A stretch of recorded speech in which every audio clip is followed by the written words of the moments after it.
we sort of left off at a little bit of an impasse where we didn't really know what to do. The characters were in Greybridge, and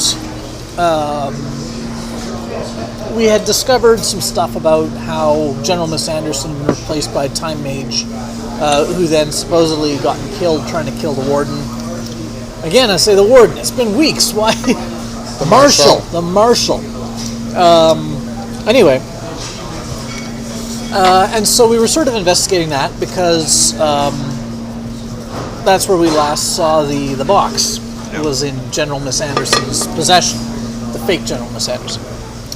And Croesus was convinced that, like, the Marshal was a Time Mage and we had to kill the Marshal. A chaos beast, actually. That came up because basically the session opened with them in a tavern discussing what they were going to do, and Croesus was just saying we should kill the Marshal, and everyone's like, well, I don't know if we should kill the Marshal. Should we kill the Marshal? And, they're discussing this, and eventually some guards come in, and they're like, excuse me, we have a report that you guys were talking about killing the Marshal? Sure, now they're attentive and very... No, we're talking about the Warden. Well, Cricket smoothed things over. Did you laugh and say, not your Marshal? No, she used her awesome bluff and stuff, and basically was like, well, we were discussing the hypothetical case of someone trying to kill the Marshal, because that just recently happened, right? Someone tried to kill the Marshal. So we were discussing, what if someone tries again, that sort of thing. I can see how it would be misunderstood by overhearing people. And they're just like, all right. Just, I don't want to see you anywhere near the Marshal's, office. Which is interesting because they've been discussing going near the Marshal's office. Yeah. Anyway, there was a lot of discussions just sort of dithering around about what to do. Yeah. Croesus wanted to... Well, no, we all had very clear ideas of what we wanted to do. Croesus wanted to kill the Marshal. It was very adamant about that. And Aurora wanted to pretend to be a maid. It didn't really matter what the goal was, but the plan should involve pretending to be a maid. We came up with several different plans that involved Aurora pretending to be a maid. I think it was during this discussion that Croesus suddenly started freaking out more than usual because he started saying, guys, we got to get out of Greybridge. The voices have come back. Cam always says, whatever you do, don't listen to the voices. We have to get out of Greybridge. No. And he was saying, the voices are telling you something? I don't want to think about it. Yeah. Cam said, whatever you do, don't listen to the voices. We need to get out of Greybridge. So it was around this time also that Serendipity and Hank, Serendipity Van Goldshard Malore and Hank and Cricket, took Cricket aside and worked out a little deal. Serendipity was tired of Cricket not listening to her opinions on things. So Hank sold her a partial share of Cricket. The three original party members each had a third share. So Hank sold Serendipity a 10% share out of his 33% for 1,000 gold, which is less than he would have got for that share normally. But Maybe diplomacy to get him a better deal. Well, the goal was more just to get Serendipity, on even footing. Now, she's technically not on even footing because she owns a smaller share, but, whatever.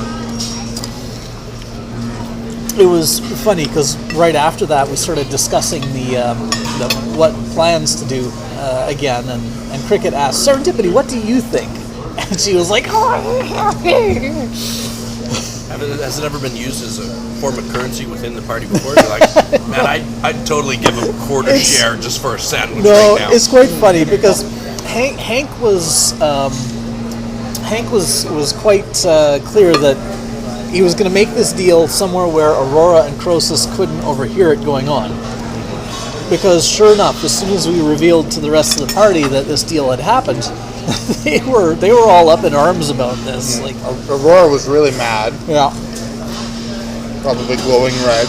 Yep. And Croesus gave them a talk, and Aurora did an totally intimidated Yeah. Hank, like she freaked Hank out because she was so mad. Quick. And Croesus gave them a talking to because he said, it's not right to make fun of a crazy person.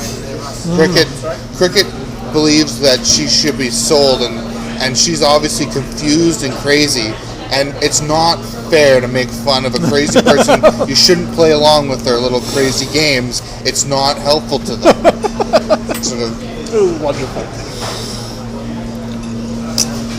So, yeah. So then, we hit on the idea of to see whether or not the marshal was a time mage. We needed to get a possession of his so that we could do object reading on it to see whether he'd been replaced by a time mage. And so we hit on the idea of disguising ourselves as maids. This part was Aurora's part of the plan. And sneaking into the marshal's house at night and stealing a possession of his to do the object reading on. Sell for money. Yeah, I don't know. It was, in hindsight, it's kind of dumb, but at the time it made sense. I thought it was kind of the opposite, and I was like, this is a very odd plan, but then it worked, so. Yeah. So Aurora was very happy that we'd finally accepted one of her disguise herself as a maid plan. Yeah, she was just like, but when it wasn't going well, she just said, well, maybe I could just disguise myself as a maid just to do it could I please, I really want to be a maid because I was a maid once in a past life. Well, it was a milkmaid, but I really like cows. That was what she said. Anyway, so she's going to go over to the marshal's house, and Cricket comes along because she's the one who actually is a maid, essentially. And also she has a freaky high stealth skill.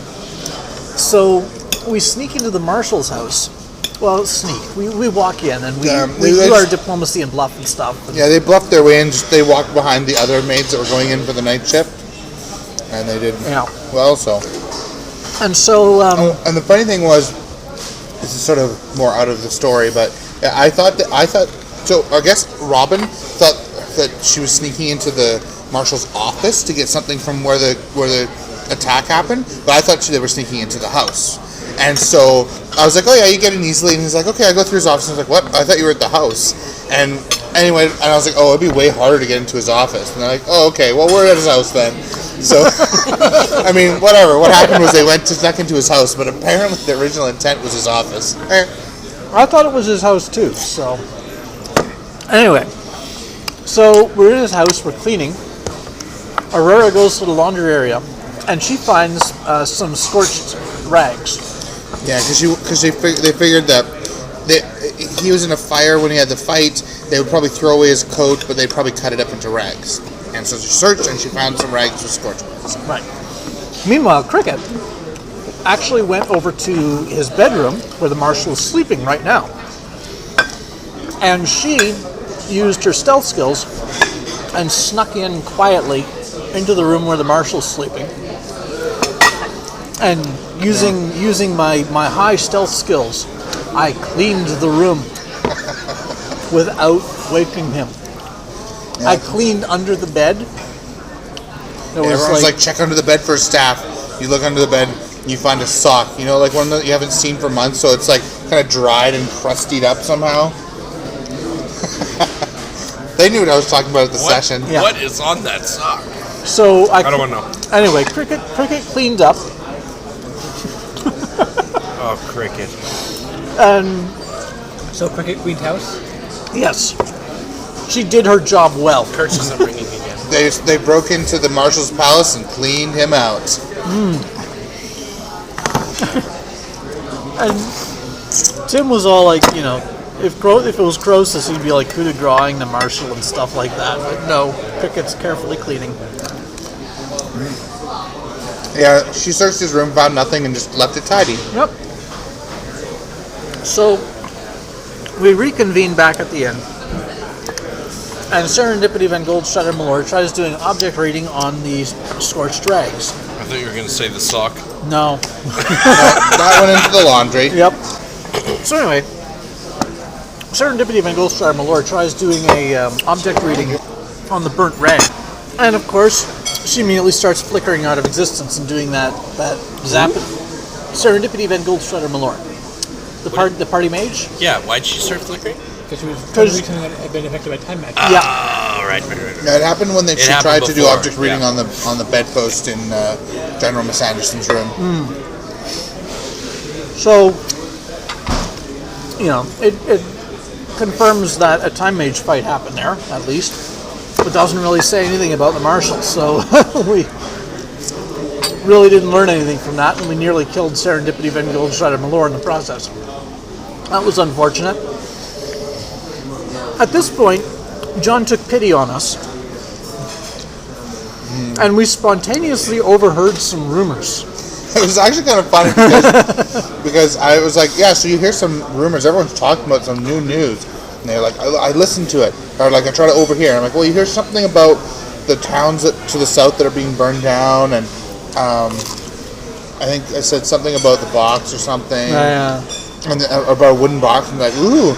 And then this actually happened before the Marshall thing, because I was like, okay, so I try to find out if someone can get me in as a maid. And I was like, okay. And like after a few minutes, I was like, so does anyone ask anyone about those rumors? But apparently they thought that they already had / I had already given them all the information. But anyway, it was just kind of funny because I was like, they're just like desperately floundering, and I'm like, here's an obvious thing, and they're like, okay, so about this floundering. So there's remember there was those towns that had been burnt down to the south. And we decided that or disappeared. Burnt down. And we decided that was uninteresting and not relevant to our main goal. They heard rumors that one of the survivors returned and reported to the guards that this guy came into the town square, opened a wooden box, and rained fire from the sky and destroyed the whole town. That was how it had all happened. While eating some chicken. No, and he wasn't dressed like a wizard or anything. He was just dressed wearing normal clothes. He just walked in, opened a box, and everything burned up, and everyone died. And he was and he had been, and the reports had been that it had started a while ago and it had been progressing south from Greybridge. And this had happened. And they're like, maybe this does have something to do with us. So we headed out of town. They left Greybridge. Yep. After who knows how many sessions. Yep. To go and see if we could track down this guy with the box that's blowing up towns. And we do a whole lot of horseback riding for, what was it, like 2 weeks we actually spent on the road? Yeah. And the interesting thing is because mostly it was just the little villages that got torched. Anything bigger than like 60 people or whatever was fine. And the first few villages they found outside the city were perfectly fine. It took them over a day to find the first village that had been burned down, which was odd because supposedly it started from Greybridge and gone south. And they found the first village that had been destroyed. And it was destroyed fairly recently. Yeah, and the buildings, were still sort of smoking, and they were all burned down, and there were people had run from the thing, and they had been shot in the back with arrows or magic of some kind. So all the buildings were burnt, and people who had been tried to run away had been shot. And that was about it. So we carried on to next village and next village like that. I wonder what their motivation is. That's a very good question. That's quite wide open at this point. So we carry on, and we find a mix. There's larger villages that haven't been destroyed, and small ones that have. And the ones that have been destroyed longer and longer ago as we progress. Which is kind of weird because the tales we were told was that it was progressing away from Greybridge, but chronologically, it seems to be the reverse. And my theory that I came up with, that who knows how accurate it is, I'm like, well, we're pursuing time mages, so the time mages are traveling south and pastward as they go. That's my theory. So South by south past. yes. I think I figured out what they're trying to do with destroying villages. They are trying. They know that heroes come from small villages that get destroyed. They're trying to destroy all the small villages before they enact their actual plan. So all the heroes are dead. No, it sounds like they're trying to wipe one person out, but they don't know where he's from. But they have My- a general idea. My theory, after we talked with one of the villagers in one of the villages that hadn't been destroyed, my theory was that the time mages in the far future were at war with this land, and in order to cripple this land, they'd gone back in time and killed everyone that wasn't stupid, so that everyone in the future would be stupid. That's just based on the one village that was spared. The first village that was, or the second village that was we spared. talked to this villager, and he was like, "Oh yeah, the village, the town that got burned down. When it got burned down, there was this mysterious, magical black cloud that came up over it." And we were like, "Smoke?" It's like, no, it's magical. Magical smoke. Yeah. I mean, Sounds later, like he's been on the magical smoke. later, this other black cloud that was all rumbling and stuff came over, and then rain fell out of it. And we're like, yeah, a thunderstorm. Yeah. Yep. Now, granted, Oh dear. they did seem to be behaving strangely when we finally came across those clouds later on, but still. They did. Are you keeping a journal or timeline events or something? I'm doing what's required.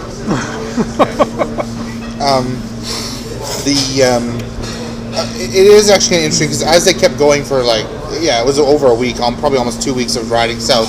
There actually were other towns that kind of corroborated that guy's story. Where it's like, this big black cloud came from the southwest, passed over, and after it had passed over, the towns were burnt. And then a few days earlier or whatever, it had passed back the other way. So, and it was like this big, huge black thundercloud, super dark in the middle. Yeah. But that first explanation was just so... Yeah, it was funny because it was intended to be sort of like a hint, but you guys are like, this guy's crazy.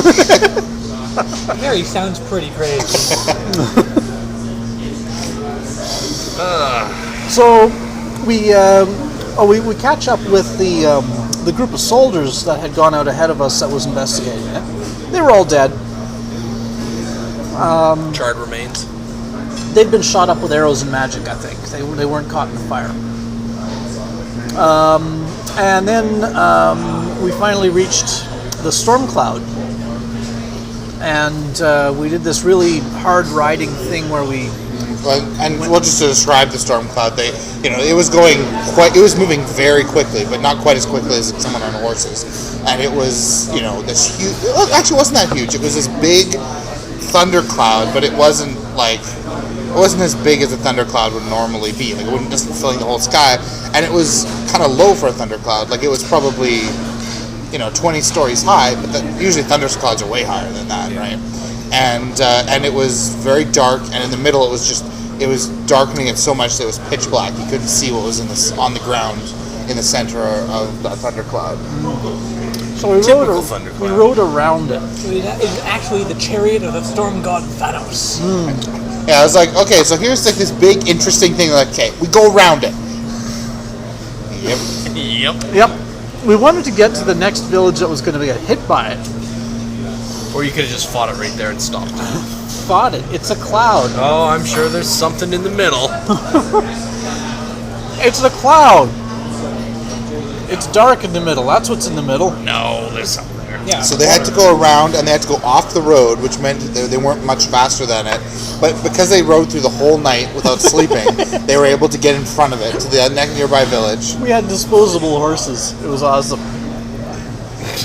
Yeah, there was a discussion about that because Croesus didn't want them to, even though they were like they were magically created. Yeah. You have to treat a thing properly. Yeah. As it should be treated. The horses are magically created by ritual, and so Yeah. and so when we were discussing the difficulty of going around, Cricket just sort of quite cavalierly mentioned, well, the horses are created by ritual, so we could ride them to death and then summon a new set, and then just repeat that as much as necessary. Yeah. And everyone was like horrified by that for some reason. Oh, they're just Like, property. what? Ride the horses to death? What are you, crazy? Jeez. But anyway, we got around. I don't think we rode too many horses to death. And, I don't think you wrote any Yeah. of that. and I carried onwards. And we saw, like, the smoke cloud on the horizon now. Yeah, there's some kind of there's a different. It looks more like a billow of smoke or something coming from the south now, and now the storm cloud is behind them. And I can't remember, was there a village in between? There was a village that Right. that was a bigger sized village, and you guys spent the night there, and that's basically where we left off. Yeah. So they got ahead of it enough that they could sleep the night, and it should have just caught up with them basically. So that was where we ended. Yeah. Well, I have some big news. Hank has sold a 10% share of me to Serendipity Van Goldstrider Malore. He only asked for 1,000 gold pieces, which is about a third of the market price that I would recommend for a 10% share of a satyr like me, but I understand that profit wasn't really the motive of the sale. The purpose was to incorporate Serendipity more, Van Goldstrider Malore, more closely into the party structure, which is a perfectly valid and reasonable thing to do. She's proven quite useful, and she immediately put it all on the line by sacrificing her health and safety, by casting object reading on rags that had been present at a time mage battle. I really need to learn that spell so I can take these sorts of risks for her. It's not right that immediately after acquiring a share of myself, she would go and risk herself in that way on something that I could have done. I really need to learn that ritual. It's just not safe. Oh yes, and we're on the trail now of those time mages. They seem to have that wretched box, and it seems that wretched box is some sort of super weapon. Of course, we weren't told about that. Really, Kaliner Zarago is an idiot. Sending 500 gold piece adventurers with a box capable of destroying towns. What was he expecting? Anyway, yes, it's going fairly well. I'm not gonna talk about Fezaman Lita. Not ever, no. Dear Diary, sorry that my writing is so mangled. I'm trying to write while on horseback. Oh, yes, I've had a very interesting week. I haven't kept up with my writing very much because we've been doing a lot of horseback riding. And oh, my legs are very, very sore. It's a good thing I can do healing spells because, boy, I'm not used to this at all. So I had this great idea. Well, I thought it was a great idea, but I could tell Cricket wasn't so sure. But she came along anyway. She's such a good friend. And we decided to go and help clean up, tidy the marshal's house a little bit. And so we went in there at night to help, clean up. And, yeah, we looked under the bed for magical stuff, but there was none. Well, I didn't. Cricket did. She's much more quiet than I am. She's very good at moving quietly, which is surprising because has hooves, and you'd think they would make clip-clop sounds on the floor, but that's odd. I wonder how she gets around without making clippity-clop sounds. I'll have to ask her, or maybe, really watch when she walks on hard surfaces to figure out how she does that. Because I have soft feet, and I usually wear leather shoes, and yet I'm still... We're passing a waterfall right now. Oh, it's so beautiful. Anyway. When we were in the marshal's house, Cricket, she's so smart. She took some of the hair out of his hairbrush, which was a really great idea, so that Serendipity Van Goldstrider Malor, the slayer of the Butcher of Brackenridge, could do that magic thing that she does on it and find out what happened when those hairs fell out or something. But then I was down in the laundry room thinking maybe I could do some laundry, and we found some blackened rags. So Serendipity Van Goldstrider Malor did the magic-y thing on it to find out what happened, and I think it was very suspicious that she then immediately got really sick with that flicker disaster thing. Oh, and she got it quite bad. It was quite scary. Actually, Cricket told me after that she almost flickered right out. And I don't know where she'd wake up, or if, or how that works for gnomes. I should ask her, but it might be kind of awkward. She doesn't really like personal questions. Anyway, so the fact that she started to flicker after looking at the burnt rags, which were his clothes, means that someone did the don't look at me spell, don't investigate spell, on the burnt rags. Therefore, they had something to hide. Otherwise, they wouldn't have done the don't look at me spell on the burnt rags. Therefore, it is another, not, I would say, definitive, but a clue that this marshal is not who he seems to be. So I think I'm with Croesus that maybe we should not kill him, but capture him and talk to him. Or maybe go up to him and try to encourage him to lose his temper. That usually works really well for me. But Cricket said that's not a good idea. And she is pretty smart. So, anyway, we're following the storm right now. So, I don't know what'll happen with the marshal. Oh, and I learned not to let Hank drink. Because then he acts strangely. How am I going to prevent that? I'm so tired of being on this horse. There's nothing to do but write and write and write in my diary. And look at this storm. Uh-oh, I'm running out of paper. I guess I need to get another diary. Cricket? So, imagine, if you will, if you took a bottle of gut rot whiskey, tequila, mixed it in with a bunch of kerosene, maybe some coffee grounds and drain cleaner, paint fumes, and a bunch of other stuff I just cannot identify. Then you might have the vaguest sense in what it's like to drink Makir. Makir is an oblin drink, and boy is it ever potent. I drank some. I drank a full bottle, which is like 4 helpings of it. And it's a week later, and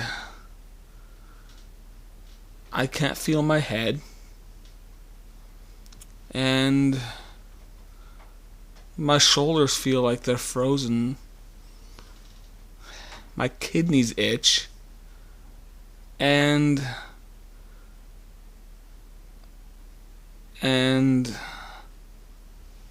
I forget, but it was a fascinating experience. I felt very focused on the most pointless things. I'm not going to say I regret drinking this, but it may not have been the best time. I'll probably drink some again, but I should choose a better time. Good night. 1,000 gold. I think it's worth it not to be ignored by Cricket anymore whenever decisions spring up. Especially since I have better ideas for what to do than anyone else. Though everybody else's ideas end up with me getting flickery.